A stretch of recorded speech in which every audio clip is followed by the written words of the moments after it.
గత బీఆర్ఎస్ ప్రభుత్వ పాలనను గాలి కొదిలేసిందని టీపీసీసీ చీఫ్ మహేష్ కుమార్ గౌడ్ అన్నారు. ఉద్యోగాలు ఇవ్వకుండా యువతను మోసం చేశారని ఆగ్రహాన్ని వ్యక్తం చేశారు.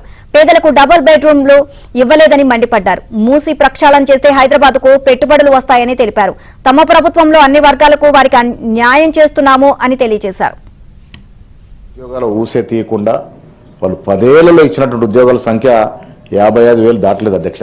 ఒకటిన్న సంవత్సరానికి 5,000 కూడా ఇయ్యలేనట్టు పరిస్థితి. 9 మాసాల్లో అధ్యక్ష నిన్న ఇచ్చిన ఉద్యోగాలకి అదనంగా 9 మాసాల్లో వివిధ రంగాల్లో 56,000 ఉద్యోగాలు ఇచ్చిన ఘనత కాంగ్రెస్ పార్టీ అధ్యక్ష. ఆగమేఘాలని ఒక సెన్సేషన్ సృష్టించి దేశవ్యాప్తంగా ఒకే రోజున సర్వే అని అది బోగస్ సర్వే కదా అధ్యక్ష.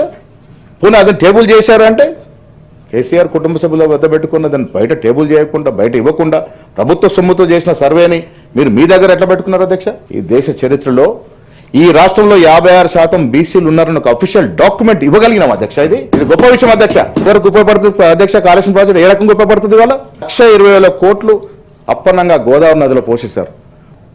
మీరు 10 ఏళ్ళు ఏం నడిపిన అధ్యక్ష? శాంపుల్ సర్కార్ నడిపినారు.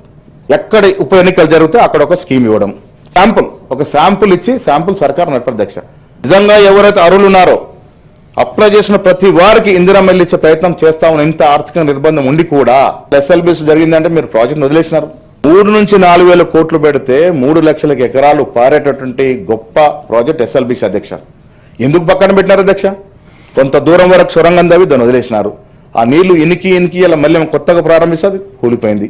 ఈ దేశంలో మురిపించదగ్గటువంటి 4th సిటీని రాష్ట్ర ప్రభుత్వం కట్టబోతా ఉంది. 80% మూసి పరివాహక ప్రాంతంలో ఉన్నారు. స్వచ్ఛందంగా మేము వెళ్ళిపోతాం, మాకు సురక్షిత ప్రాంతాలు ఇవ్వని కోరుతా ఉన్నారు. ఎన్విరాన్మెంటల్ గా హైదరాబాద్ బాగుంటే పెట్టుబడులు